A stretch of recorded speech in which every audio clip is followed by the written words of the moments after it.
Welcome to The Hypnotist, the show that gives you inside access to cutting-edge hypnosis with real clients facing genuine issues. Brought to you by the hypnotherapist demanded by celebrities, CEOs, and even royalty, Adam Cox. These recordings took place live from Adam's clinic in London's world-famous Harley Street. This podcast features powerful hypnosis, so do not listen while driving or operating machinery. This recording is not suitable for those with epilepsy or severe mental health issues. So, get yourself comfortable and enjoy today's episode of The Hypnotist.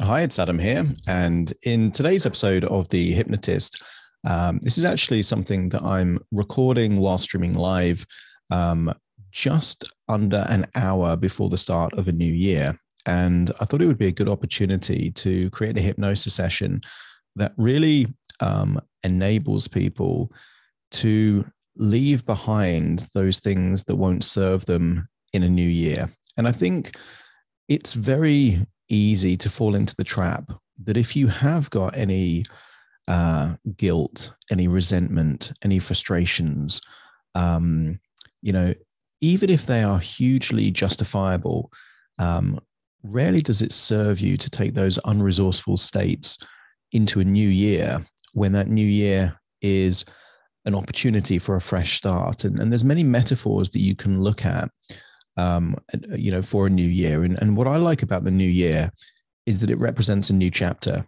So that whatever has happened in the previous year is certainly an opportunity to reflect on, because even the very worst of experiences are huge learning opportunities. There is an opportunity to make new distinctions, create new realizations, learn more about yourself as an individual. But also, it's that wisdom you take from those experiences that enable you to make better choices, better decisions, have a different direction going forward because of what you've experienced in that previous year, for example. So, there's two key things to this hypnosis session that you're about to listen to. One is a metaphor that enables you to leave behind anything that doesn't serve you into the new year. And secondly, is a metaphor to enable you to observe goals with a different perspective. And it utilizes certain elements of timeline ideas bought from the likes of Tad James and NLP and those kind of things. But it's the concept itself rather than any particular methodology, because once you observe a future event from the third person, it enables you to have more clarity as to, is that the right goal? Is that the right strategy?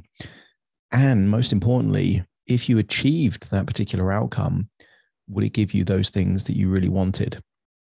So ideally, if you're listening to this, find a comfortable place where you won't be disturbed, relax, and just enjoy the session.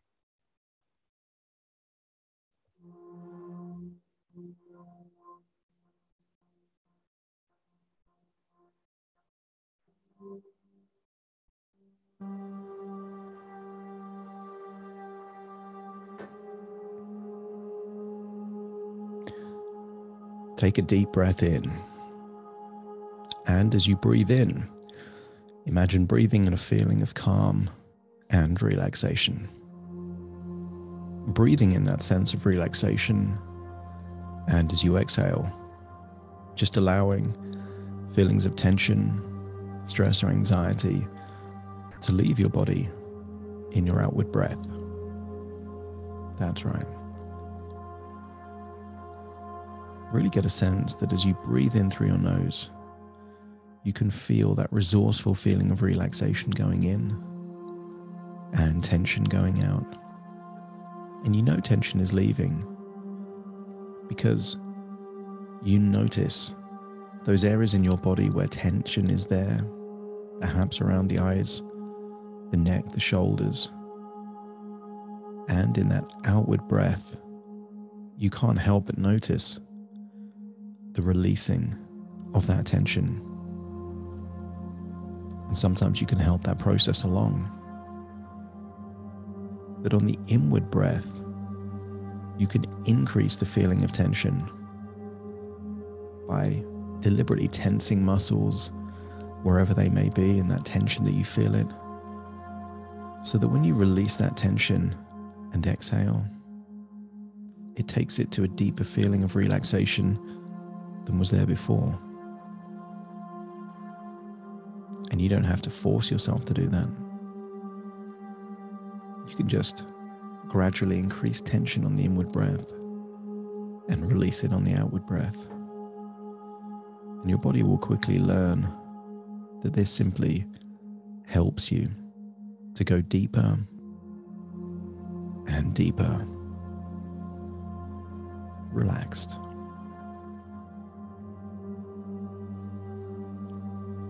And the more that your body goes physically relaxed, the more that your imagination becomes more vivid and alert, almost like a counterbalance. As your physical body becomes relaxed, your mind becomes more alert. So much so that you could imagine that imagination itself is the interface between your conscious and unconscious mind. And therefore, as your physical body relaxes, don't be surprised if your imagination becomes more creative, more vivid, something natural. And you may have heard of the phrase lucid dreaming, a dreamlike state where you actually have control over your dreams rather than just observing them. And I wonder if in the next few minutes you could become so deeply relaxed that you could lucid dream in a way that follows my words and language to enable you to leave the past behind and experience a compelling future of what a good year would be for you. Deeper and deeper relaxed. And I want you to use the power of your imagination to imagine. Imagine that you are about to go on a flight to a destination. You're excited, you know you're excited about this new destination. And like many trips where you fly, there is a baggage allowance. There are only so many things that you can take on this trip. And I want you to use the power of your imagination to imagine wherever you would be, whatever room you would be, whatever luggage you would use to prepare for a flight to a destination that's desirable. Imagine you're in that place. Perhaps there's a bedroom or a kitchen table. Maybe you can see an open suitcase. And I want you to get a sense that you're preparing to pack your bags. Only this bag is not a bag designed for clothes, accessories, shoes, sunglasses, and suntan lotion. This is a bag of resources or emotions. And the destination that you're flying to isn't a physical destination, it's your future. And I want you to imagine that the flight represents you leaving one year and flying over the next year. And when you land, you'll be landing at the end of the very next year. And I want you to imagine that you can choose which emotions you take with you into this new year. But first of all, you need to be aware of the emotions that you've been feeling this last year. I want you to think back over the last 12 months and really think, what are you most proud of over the last 12 months? What did you do over the last 12 months that really made you feel proud of yourself. Not pride in a boastful, self-important way, but genuine sense that you are proud of the person that you were, perhaps from the choices you made or the accomplishments you achieved. And I want you to think, really think, as you think back on the last 12 months, what did you do or experience or see that made you proud of the person that you are?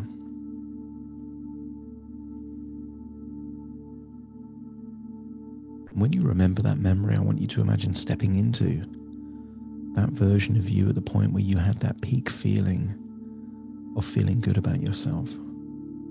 Feel how you felt at the time. See what you saw back then and get a growing sense of how good it felt. That even if the year wasn't perfect, that moment was a good moment. And I want you to tap into that feeling of being proud of yourself. And I want you to imagine placing that sense of feeling good into the luggage bag in front of you, getting a sense of how much space that would take out, that good feeling. And then I want you to get a sense that over the last 12 months, there's been moments of gratitude, times in the last 12 months that you were truly grateful and appreciative for what you had or what you experienced. And there'll be one moment in the last 12 months, more than any other, that made you feel more grateful than any other moment. And I want you to think back to that moment now. Remember where you were at the time. Remember what you were doing. Remember what it is that made you feel so grateful. And when you know that's that time, step into that version of you, seeing what you saw, hearing what you heard, feeling what you felt, and noticing where in your body you feel that gratitude. Maybe your heart, your head, maybe lower than your heart, solar plexus. There'll be a location of where you feel that gratitude. Tap into it. Even if the last 12 months wasn't perfect, you know, in that moment you felt grateful. And feel like you're tapping into that emotion of gratitude. And decide that that's something that you want to take with you into the next 12 months. And then I want you to imagine placing that in your luggage. It's the very bag you would take if you were flying somewhere. You can see the style of the luggage, the size of the luggage. And now there is personal pride and gratitude in that luggage.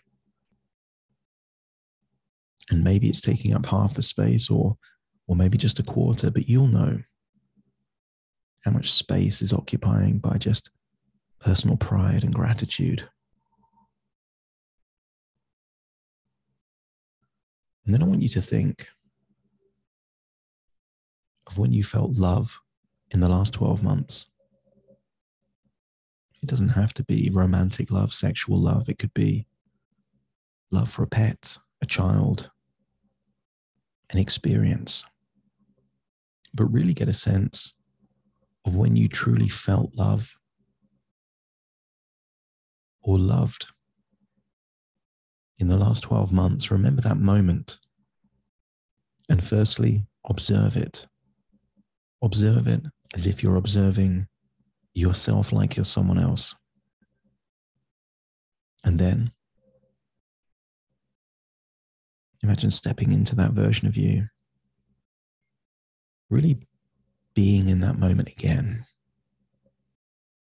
That moment in the last 12 months where you felt love or experienced being loved.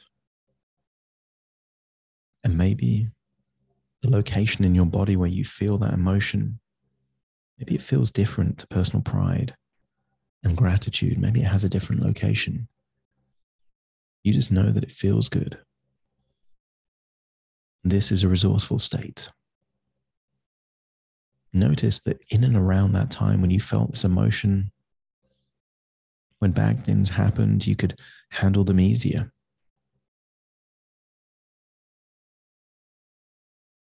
I want you to imagine that these three emotions are almost like oases in a desert. That you need these feelings, these positive feelings to deal with perhaps periods of time where there aren't so many of those positive feelings. Really get a sense of what it feels like to love or be loved, and then decide to place that emotion in your luggage in front of you. Getting a sense of how much space that would occupy. And then I want you to think of a time when you were most resourceful in whatever way that means to you. Maybe you were motivated or disciplined. Maybe you were creative. Maybe you were in a state that psychologists call flow. You were able to do what you needed to do and it just came easily. I want you to think of yourself in the last 12 months when you were at your most resourceful. A time where you just felt you could do whatever you want to do. You had the energy, the focus, the concentration, the clarity to do what needed to be done. See yourself like you're someone else in that highly resourceful state. And I want you to observe how your body was, how you were breathing, your facial expressions, the muscle tension. Get a sense of what you were like at that point in time. And then I want you to step into that version of you at your most resourceful in the last 12 months. Maybe you were just hardworking, or you were inspired in some way. Or maybe you solved a problem in a really creative way that just made things easier. Maybe you were making great decisions. But whatever resourceful means for you, feel that resourcefulness in every cell of your body. But notice that it probably has a dominant part. Maybe in your temple, the front of your head, your chest, your heart. There'll be somewhere where you feel that resourceful feeling. Just imagine that that's not where that resource exists, it's where it starts. In the same way that a river starts with a spring of water coming up from the ground, just imagine that you can experience this resource in every part of your body, but it starts from a location. Notice where that location is. Feel that sensation and then imagine placing it in your luggage. And now in your luggage, you have this resourceful feeling of love or being loved. You've got this state of gratitude, a real sense of personal pride, all there in your luggage. And maybe this takes up 70 or 80% of all the space in your luggage. And then I want you to accept that it wasn't all perfect in the last 12 months. There were times when you were angry, upset, stressed, annoyed. All these sensations, perhaps even hate or frustration. Just know that they also exist. But I want you to accept a suggestion that you've learned whatever you needed to from those moments. The purpose of feeling those emotions were justified in the moment. But why would you hold on to those feelings now that you've learned everything that you've needed to learn? And I want you to get a sense that you could choose to feel feelings of resentment and anger, hate or frustration. And you could choose perhaps to squeeze them into your luggage. But eventually you'd have to take out something else, like the resourcefulness, the feeling of love or gratitude or personal pride. Or you could choose to leave all of these emotions behind, to not take them with you into this new year, but instead fill the gaps in your luggage with wisdom. All the lessons you've learned from all these tough times, I want you to get a sense that you are wiser, that you've learned things that you didn't know before, that sometimes good things come from bad experiences because you could become more resilient, stronger. You could make better choices in the future because of what you've learned in the past. And what if you decided not to take that anger, resentment, hate, frustration, apathy, annoyance? What if you chose to just leave it behind and instead to pack all the wisdom that you've taken from the experiences to fill in the gaps in your luggage? And if you decide that that would be a good idea, then I agree with you. You don't need to hold on to these unresourceful states, what some people would call negative emotions. They've served their purpose. You just don't need to hold on to them anymore. And I want you to imagine leaving them behind as you now close up your luggage and take it with you. And I want you to imagine arriving at the airport, maybe on train or in a taxi, and you've got one large piece of luggage and it contains all of those resources that you would want. And I want you to imagine you've gone through security and you're now in that checkout lounge, the departure lounge where maybe you can see planes through the large glass windows. And you haven't boarded your flight yet. And I want you to think while you're sat there in that chair, ready to board your flight, that if the next 12 months were a great 12 months for you, what 3 things would have to happen? Because sometimes we fall into the trap of making hundreds of goals, thinking of all those things that we should do or have to do. But I only want you to think of 3 things. What 3 things that if they did happen in the next 12 months would have made it a great year for you? And maybe they relate to your career or your profession or your business. Or maybe they relate to your health, your well-being, your fitness. Or maybe they're more all about personal relationships,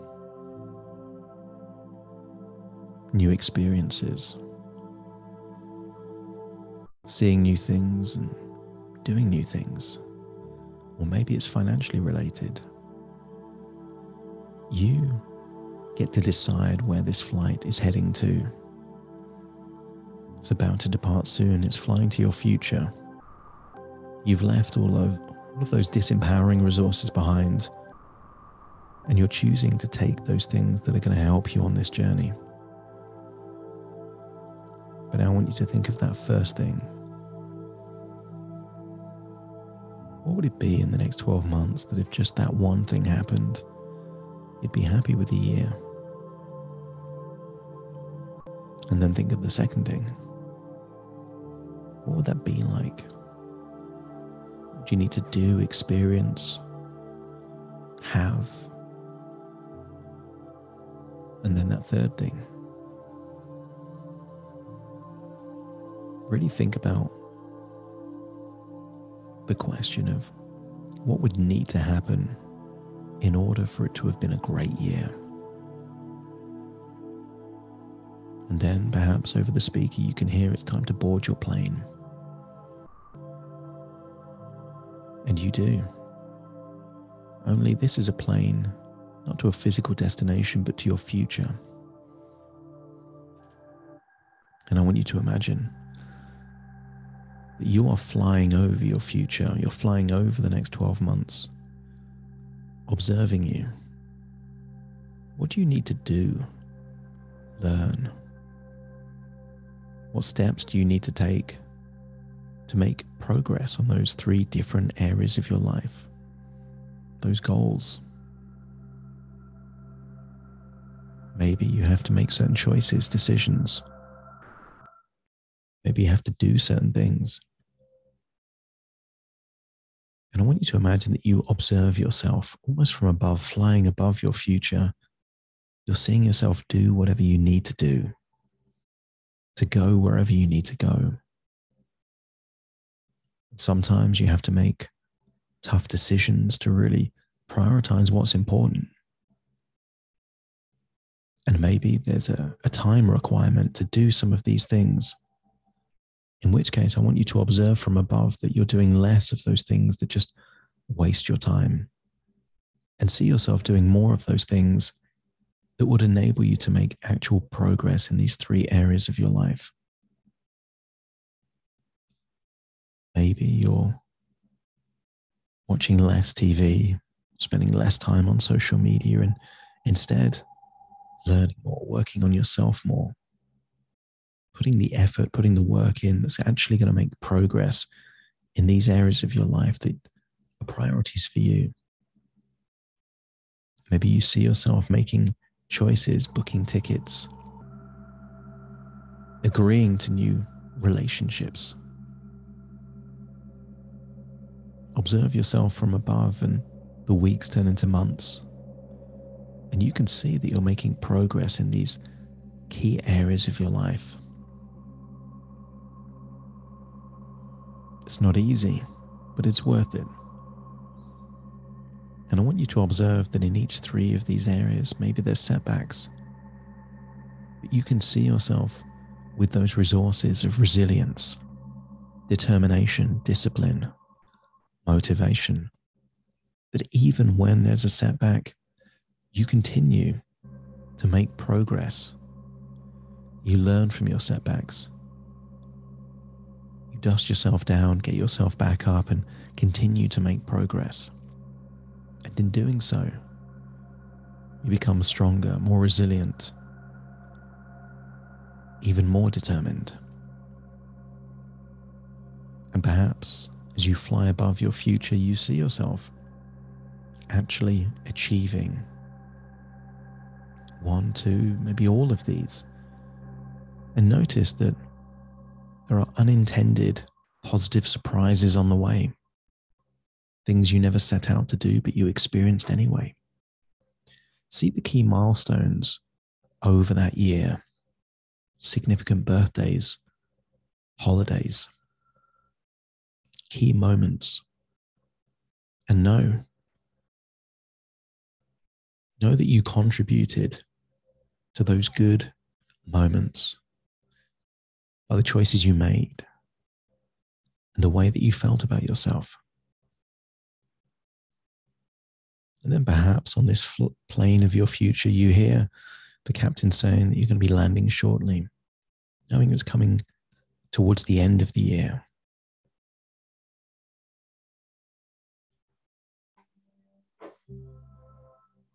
And I want you to imagine that you then touch down. It's a year from now, and waiting for you when you finally leave the airport of your future is your future self. A future self that has indeed experienced or achieved these 3 key things that you set out to achieve. And you know that because they can tell you, or they can show you. Maybe physical things, maybe they can tell you a story.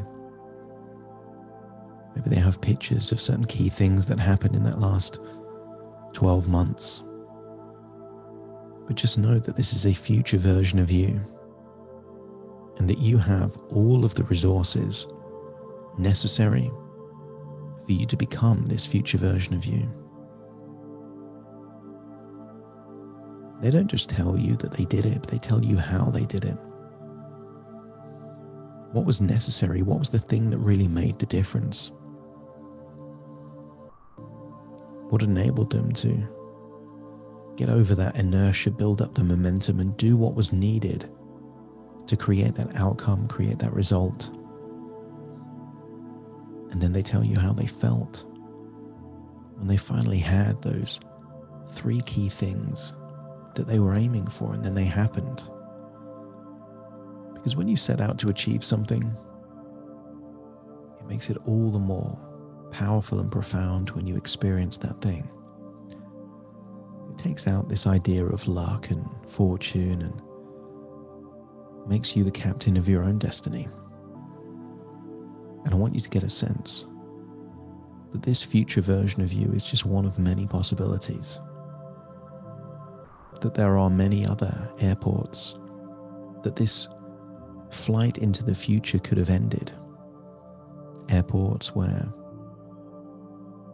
little progress was made.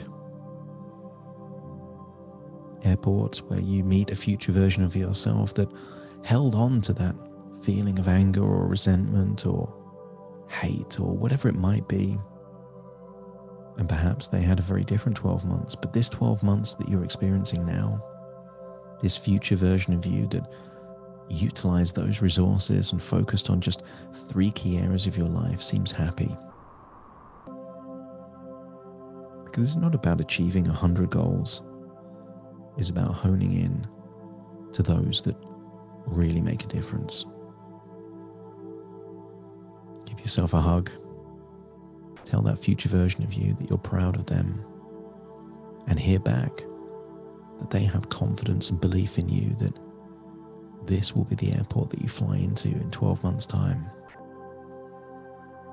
This will be the future version of you that you will meet, as opposed to infinite other versions of you that you could also perhaps meet, depending on the choices you make and the resources that you tap into.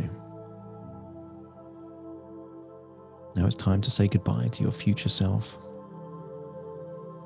But you can't help but leave this future version of yourself without taking with you a great sense of optimism, positivity, a real sense of belief that you have the internal resources necessary to do what you want to do this next 12 months. And then you realize the airport, the flight, the suitcase, this is all just a dream within a dream, a thought within a thought, an idea within an idea. But actually, you're not in this airport. You're listening to my voice right now, wherever you are in your life. And very soon I will count from 1 to 10 to awaken you. You will awaken feeling resourceful, optimistic, and very, very positive about the future as we enter a new 12 months for you. Starting to count to awaken you. 1, 2, 3, waking up. 4, 5, 6, more alert. 7, 8, open your eyes, open your eyes. 9, 10, wide awake, wide awake, wide awake. Thank you for listening to The Hypnotist with Adam Cox, the show that gives you inside access to cutting-edge hypnosis with real clients facing genuine issues. To automatically receive the latest episodes, please subscribe. If you'd like to support the show, please share this episode with just one friend you think it could help. And if this episode helped you, please leave us a 5-star review. Thanks for watching that, and a very happy new year to you. Take care.